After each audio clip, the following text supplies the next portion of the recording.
David Thoreau. Chapter I. Economy. Part II. I have thought that Walden Pond would be a good place for business, not solely on account of the railroad and the ice trade. It offers advantages which it may not be good policy to divulge. It is a good port and a good foundation. No Neva marshes to be filled, though you must everywhere build on piles of your own driving. It is said that a flood tide with a westerly wind and ice in the Neva would sweep St. Petersburg from the face of the earth. As this business was to be entered into without the usual capital, it may not be easy to conjecture where those means that will still be indispensable to every such undertaking were to be obtained.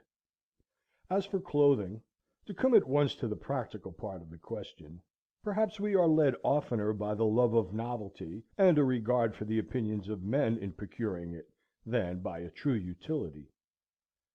Let him who has work to do recollect that the object of clothing is, first, to retain the vital heat, and secondly, in this state of society, to cover nakedness, and he may judge how much of any necessary or important work may be accomplished without adding to his wardrobe. Kings and queens who wear a suit but once, though made by some tailor or dressmaker to their majesties, cannot know the comfort of wearing a suit that fits. They are no better than wooden horses to hang the clean clothes on.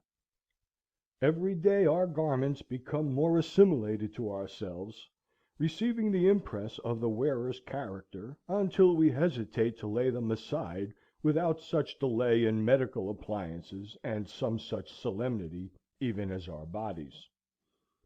No man ever stood the lower in my estimation for having a patch in his clothes, yet I am sure that there is greater anxiety commonly to have fashionable, or at least clean and unpatched clothes, than to have a sound conscience. But even if the rent is not mended, perhaps the worst vice betrayed is improvidence. I sometimes try my acquaintances by such tests as this. Who could wear a patch, or two extra seams only, over the knee? Most behave as if they believed that their prospects for life would be ruined if they should do it. It would be easier for them to hobble to town with a broken leg than with a broken pantaloon. Often, if an accident happens to a gentleman's legs, they can be mended. But if a similar accident happens to the legs of his pantaloons, there is no help for it, for he considers not what is truly respectable, but what is respected. We know but few men, a great many coats and breeches.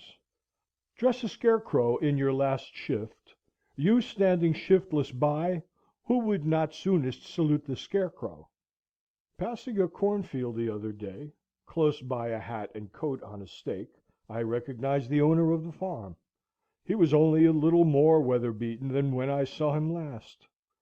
I have heard of a dog that barked at every stranger who approached his master's premises with clothes on, but was easily quieted by a naked thief.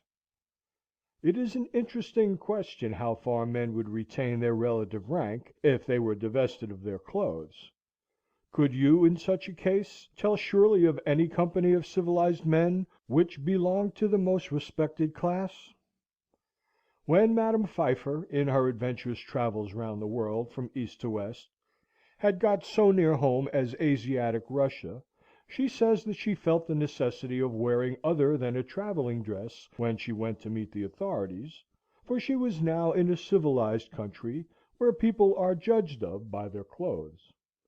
Even in our democratic New England towns, the accidental possession of wealth and its manifestation in dress and equipage alone obtain for the possessor almost universal respect. But they yield such respect, numerous as they are so far heathen, and need to have a missionary sent to them. Beside, clothes introduce sewing, a kind of work which you may call endless. A woman's dress, at least, is never done. A man who has at length found something to do will not need to get a new suit to do it in. For him the old will do that has lain dusty in the garret for an indeterminate period. Old shoes will serve a hero longer than they have served his valet, if a hero ever has a valet. Bare feet are older than shoes, and he can make them do. Only they who go to soirees and legislative balls must have new coats. Coats to change as often as the man changes in them. But if my jacket and trousers, my hat and shoes are fit to worship God in, they will do, will they not? Who ever saw his old clothes, his old coat, actually worn out, resolved into its primitive elements, so that it was not a deed of charity to bestow it on some poor boy, by him perchance to be bestowed on some poorer still, or shall we say richer, who could do with less? I say beware of all enterprises that require new clothes, and not rather a new wearer of clothes. If there is not a new man, how can the new clothes be made to fit? If you have any enterprise before you, try it in your old clothes. All men want, not something to do with, but something to do, or rather something to be. Perhaps we should never procure a new suit, however ragged or dirty the old, until we have so conducted, so enterprised, or sailed in some way, that we feel like new men in the old, and that to retain it would be like keeping new wine in old bottles. Our moulting season, like that of the fowls, must be a crisis in our lives. The loon retires to solitary ponds to spend it. Thus also the snake casts its slough, and the caterpillar its wormy coat, by an internal industry and expansion. For clothes are but our outmost cuticle and mortal coil. Otherwise we shall be found sailing under false colours, and be inevitably cashiered at last by our own opinion, as well as that of mankind. We don garment after garment, as if we grew like exogenous plants, by addition without. Our outside, and often thin and fanciful clothes, are our epidermis, or false skin, which partakes not of our life, and may be stripped off here and there without fatal injury. Our thicker garments, constantly worn, are our cellular integument, or cortex. But our shirts are our liber, or true bark, which cannot be removed without girdling and so destroying the man. I believe that all races, at some seasons, wear something equivalent to the shirt. It is desirable that a man be clad so simply that he can lay his hands on himself in the dark, and that he live in all respects so compactly and preparedly, that if an enemy take the town, he can, like the old philosopher, walk out the gate empty-handed without anxiety. While one thick garment is, for most purposes, as good as three thin ones, and cheap clothing can be obtained at prices really to suit customers, while a thick coat can be bought for $5, which will last as many years, thick pantaloons for $2, cowhide boots for $1.50 a pair, a summer hat for $0.25, and a winter cap for 62½ cents, or a better be made at home at a nominal cost, where is he so poor that, clad in such a suit of his own earning, there will not be found wise men to do him reverence? When I ask for a garment of a particular form, my tailoress tells me gravely, "They do not make them so now," not emphasizing the "they" at all, as if she quoted an authority as impersonal as the Fates, and I find it difficult to get made what I want, simply because she cannot believe that I mean what I say, that I am so rash. When I hear this oracular sentence, I am for a moment absorbed in thought, emphasizing to myself each word separately, that I may come at the meaning of it, that I may find out by what degree of consanguinity they are related to me, and what authority they may have in an affair which affects me so nearly. And finally, I am inclined to answer her with equal mystery, and without any more emphasis of the they. It is true, they do not make them so recently, but they do now. Of what use this measuring of me if she does not measure my character, but only the breadth of my shoulders, as it were a peg to hang the coat on? We worship, not the Graces, nor the Parsi, but Fashion. She spins and weaves and cuts with full authority. The head monkey at Paris puts on a traveller's cap, and all the monkeys in America do the same. I sometimes despair of getting anything quite simple and honest done in this world by the help of men. They would have to be passed through a powerful press first to squeeze their old notions out of them, so that they would not soon get upon their legs again. And then there would be some one in the company with a maggot in his head, hatched from an egg deposited there nobody knows when, for not even fire kills these things, and you would have lost your labor. Nevertheless, we will not forget that some Egyptian wheat was handed down to us by a mummy. On the whole, I think that it cannot be maintained that dressing has, in this or any country, risen to the dignity of an art. At present men make shift to wear what they can get. Like shipwrecked sailors, they put on what they can find on the beach, and at a little distance, whether of space or time, laugh at each other's masquerade. Every generation laughs at the old fashions, but follows religiously the new. We are amused at beholding the costume of Henry the Eighth or Queen Elizabeth, as much as if it was that of the King and Queen of the Cannibal Islands. All costume off a man is pitiful or grotesque. It is only the serious eye peering from, and the sincere life passed within it, which restrain laughter, and consecrate the costume of any people. Let Harlequin be taken with a fit of the colic, and his trappings will have to serve that mood too. When the soldier is hit by a cannon ball, rags are as becoming as purple. The childish and savage taste of men and women for new patterns keeps how many shaking and squinting through kaleidoscopes that they may discover the particular figure which this generation requires to-day. The manufacturers have learned that this taste is merely whimsical. Of two patterns which differ only by a few threads more or less of a particular color, the one will be sold readily, the other lie on the shelf, though it frequently happens that after the lapse of a season the latter becomes the most fashionable. Comparatively, tattooing is not the hideous custom which it is called. It is not barbarous merely because the printing is skin deep and unalterable. I cannot believe that our factory system is the best mode by which men may get clothing. The condition of the operatives is becoming every day more like that of the English, and it cannot be wondered at, since, as far as I have heard or observed, the principal object is not that mankind may be well and honestly clad, but unquestionably that corporations may be enriched. In the long run, men hit only what they aim at. Therefore, though they should fail immediately, they had better aim at something high. As for a shelter, I will not deny that this is now a necessary of life, though there are instances of men having done without it for long periods in colder countries than this. Samuel Lang says that the Laplander in his skin dress, and in a skin bag which he puts over his head and shoulders, will sleep night after night on the snow in a degree of cold which would extinguish the life of one exposed to it in any woolen clothing. He had seen them asleep thus. Yet he adds, they are not hardier than other people.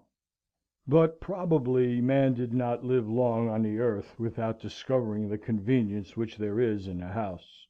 The domestic comforts, which phrase may have originally signified the satisfactions of the house more than of the family, though these must be extremely partial and occasional in those climates where the house is associated in our thoughts with winter or the rainy season chiefly, and two-thirds of the year, except for a parasol, is unnecessary. In our climate in the summer it was formerly almost solely a covering at night. In the Indian gazettes a wigwam was the symbol of a day's march, and a row of them cut or painted on the bark of a tree signified that so many times they had camped.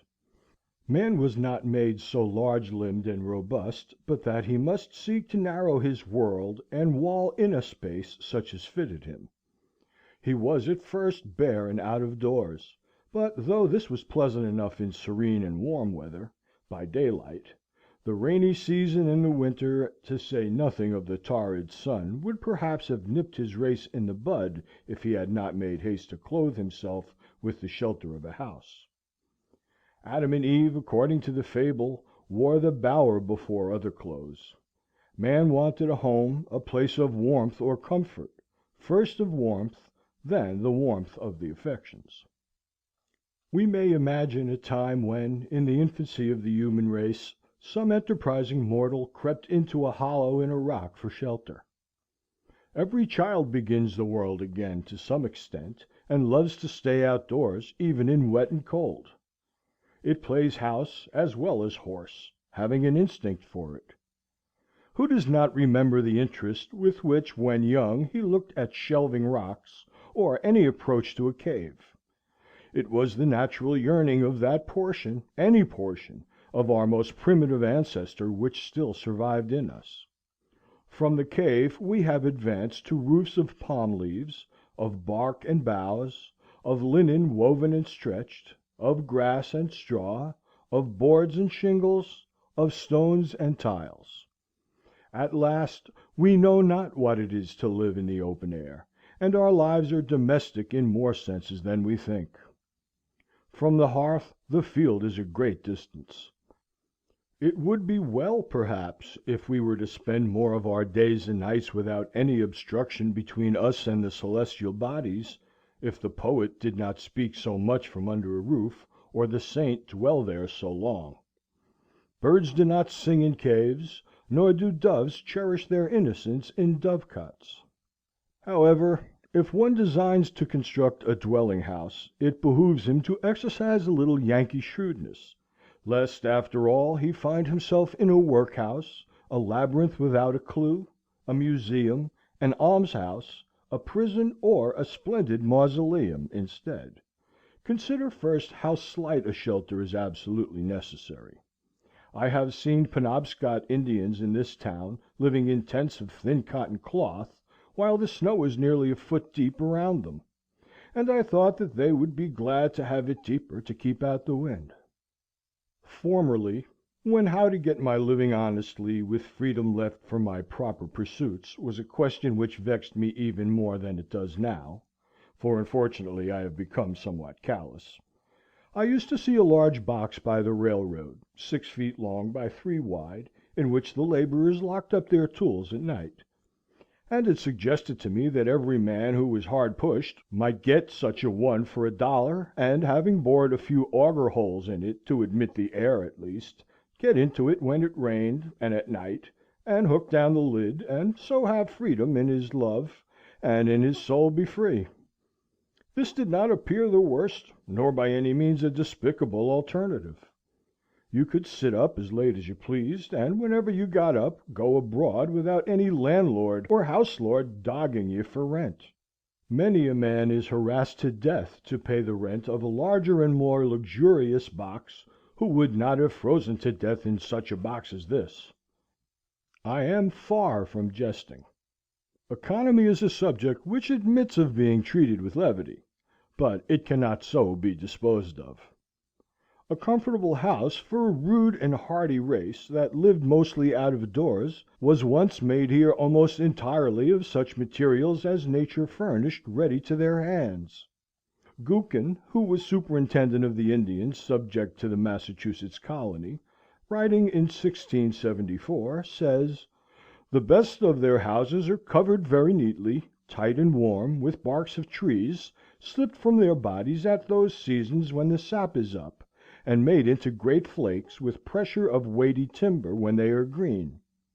The meaner sort are covered with mats which they make of a kind of bulrush, and are also indifferently tight and warm, but not so good as the former. Some I have seen 60 or 100 feet long and 30 feet broad. I have often lodged in their wigwams, and found them as warm as the best English houses." He adds that they were commonly carpeted and lined within with well wrought and broidered mats, and were furnished with various utensils. The Indians had advanced so far as to regulate the effect of the wind by a mat suspended over the hole in the roof and moved by a string. Such a lodge was in the first instance constructed in a day or two at most, and taken down and put up in a few hours, and every family owned one, or its apartment in one. In the savage state Every family owns a shelter as good as the best, and sufficient for its coarser and simpler wants; but I think that I speak within bounds when I say that though the birds of the air have their nests, and the foxes their holes, and the savages their wigwams, in modern civilized society not more than one half the families owns a shelter. In the large towns and cities, where civilization especially prevails, the number of those who own a shelter is a very small fraction of the whole. The rest pay an annual tax for this outside garment of all, become indispensable summer and winter, which would buy a village of Indian wigwams, but now helps to keep them poor as long as they live. I do not mean to insist here on the disadvantages of hiring compared with owning; but it is evident that the savage owns his shelter because it costs so little, while the civilized man hires his commonly because he cannot afford to own it, nor can he in the long run any better afford to hire.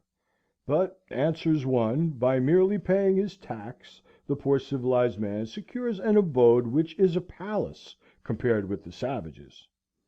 An annual rent of from $25 to $100 (these are the country rates) entitles him to the benefit of the improvements of centuries: spacious apartments, clean paint and paper, Rumford fireplace, back plastering, Venetian blinds, copper pump, spring lock, a commodious cellar, and many other things.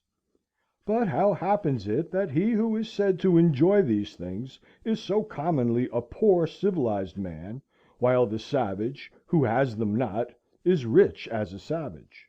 If it is asserted that civilization is a real advance in the condition of man, and I think that it is, though only the wise improve their advantages, it must be shown that it has produced better dwellings without making them more costly. And the cost of a thing is the amount of what I will call life which is required to be exchanged for it, immediately or in the long run. An average house in this neighborhood costs perhaps $800, and to lay up this sum will take from 10 to 15 years of the laborer's life, even if he is not encumbered with a family, estimating the pecuniary value of every man's labor at $1 a day, for if some receive more, others receive less, so that he must have spent more than half his life commonly before his wigwam will be earned. If we suppose him to pay a rent instead, this is but a doubtful choice of evils. Would the savage have been wise to exchange his wigwam for a palace on these terms? It may be guessed that I reduce almost the whole advantage of holding this superfluous property as a fund in store against the future, so far as the individual is concerned, mainly to the defraying of funeral expenses. But perhaps a man is not required to bury himself. Nevertheless, this points to an important distinction between the civilized man and the savage, and no doubt they have designs on us for our benefit, in making the life of a civilized people an institution, in which the life of the individual is to a great extent absorbed in order to preserve and perfect that of the race. But I wish to show at what a sacrifice this advantage is at present obtained, and to suggest that we may possibly so live as to secure all the advantage without suffering any of the disadvantage. What mean ye by saying that the poor ye have always with you, or that the fathers have eaten sour grapes, and the children's teeth are set on edge? As I live, saith the Lord God, ye shall not have occasion any more to use this proverb in Israel. Behold, all souls are mine. As the soul of the Father, so also the soul of the Son is mine. The soul that sinneth, it shall die. When I consider my neighbors, the farmers of Concord, who are at least as well off as the other classes, I find that for the most part they have been toiling 20, 30, or 40 years, that they may become the real owners of their farms, which commonly they have inherited with encumbrances, or else bought with hired money, and we may regard 1/3 of that toil as the cost of their houses. But commonly they have not paid for them yet. It is true, the encumbrances sometimes outweigh the value of the farm, so that the farm itself becomes one great encumbrance, and still a man is found to inherit it, being well acquainted with it, as he says. On applying to the assessors, I am surprised to learn that they cannot at once name a dozen in the town who own their farms free and clear. If you would know the history of these homesteads, inquire at the bank where they are mortgaged. The man who has actually paid for his farm with labor on it is so rare that every neighbor can point to him. I doubt if there are 3 such men in Concord. What has been said of the merchants, that a very large majority, even 97 in 100, are sure to fail, is equally true of the farmers. With regard to the merchants, however, one of them says pertinently that a great part of their failures are not genuine pecuniary failures, but merely failures to fulfill their engagements, because it is inconvenient. That is, it is the moral character that breaks down. But this puts an infinitely worse face on the matter, and suggests, beside, that probably not even the other 3 succeed in saving their souls, but are perchance bankrupt in a worse sense than they who fail honestly. Bankruptcy and repudiation are the springboards from which much of our civilization vaults and turns its somersets. But the savage stands on the unelastic plank of famine. Yet the Middlesex cattle show goes off here with éclat annually, as if all the joints of the agricultural machine were suent. The farmer is endeavoring to solve the problem of a livelihood by a formula more complicated than the problem itself. To get his shoestrings he speculates in herds of cattle. With consummate skill he has set his trap with a hair-spring, to catch comfort and independence, and then, as he turned away, got his own leg into it. This is the reason he is poor; and for a similar reason we are all poor in respect to 1,000 savage comforts, though surrounded by luxuries. As Chapman sings, "The false society of men, for earthly greatness, all heavenly comforts rarefies to air." And when the farmer has got his house, he may not be the richer but the poorer for it, and it be the house that has got him. As I understand it, that was a valid objection urged by Momus against the house which Minerva made, that she had not made it movable, by which means a bad neighborhood might be avoided. And it may still be urged; for our houses are such unwieldy property that we are often imprisoned rather than housed in them, and the bad neighborhood to be avoided is our own scurvy selves. I know 1 or 2 families at least in this town, who for nearly a generation have been wishing to sell their houses in the outskirts and move into the village, but have not been able to accomplish it, and only death will set them free. Granted that the majority are able at last either to own or hire the modern house with all its improvements. While civilization has been improving our houses, it has not equally improved the men who are to inhabit them. It has created palaces, but it was not so easy to create noblemen and kings. And if the civilized man's pursuits are no worthier than the savage's, if he is employed the greater part of his life in obtaining gross necessaries and comforts merely, why should he have a better dwelling than the former? But how do the poor minority fare?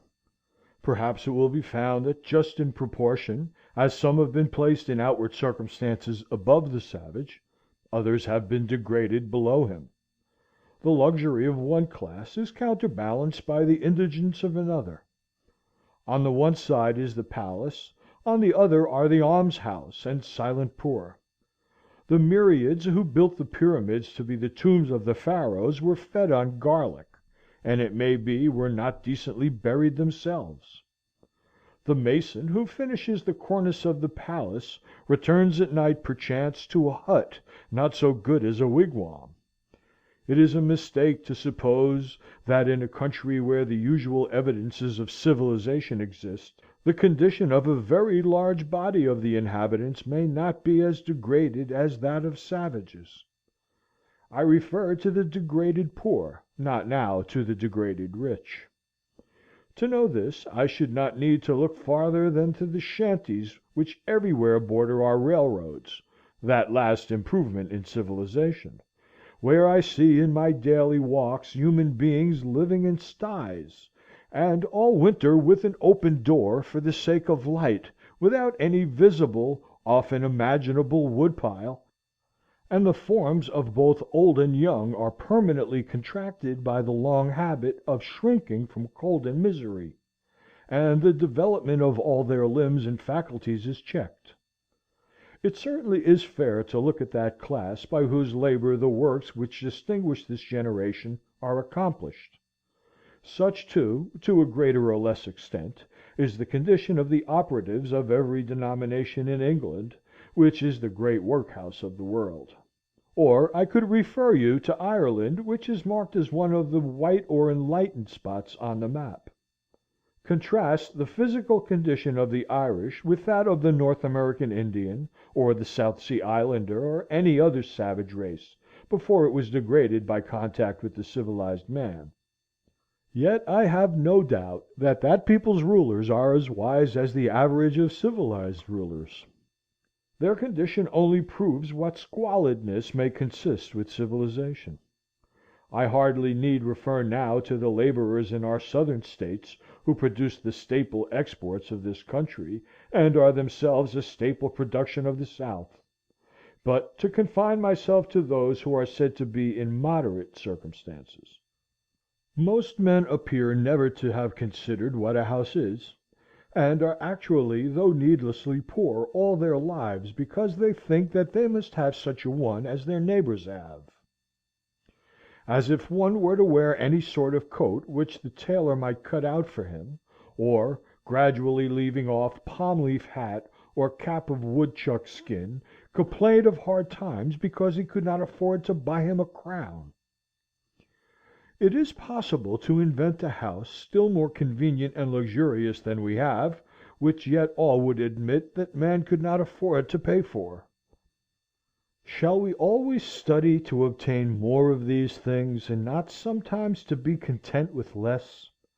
Shall the respectable citizen thus gravely teach, by precept and example, the necessity of the young man's providing a certain number of superfluous glow shoes, and umbrellas, and empty guest chambers for empty guests before he dies? Why should not our furniture be as simple as the Arabs or the Indians? When I think of the benefactors of the race, whom we have apotheosized as messengers from heaven, bearers of divine gifts to man, I do not see in my mind any retinue at their heels, any carload of fashionable furniture. Or what if I were to allow—would it not be a singular allowance?—that our furniture should be more complex than the Arabs, in proportion as we are morally and intellectually his superiors? At present our houses are cluttered and defiled with it, and a good housewife would sweep out the greater part into the dust hole, and not leave her morning's work undone. Morning work! By the blushes of Aurora and the music of Memnon, what should be man's morning work in this world? I had 3 pieces of limestone on my desk, but I was terrified to find that they required to be dusted daily, when the furniture of my mind was all undusted still, and threw them out the window in disgust. How then could I have a furnished house? I would rather sit in the open air, for no dust gathers on the grass, unless where a man has broken ground. Chapter 2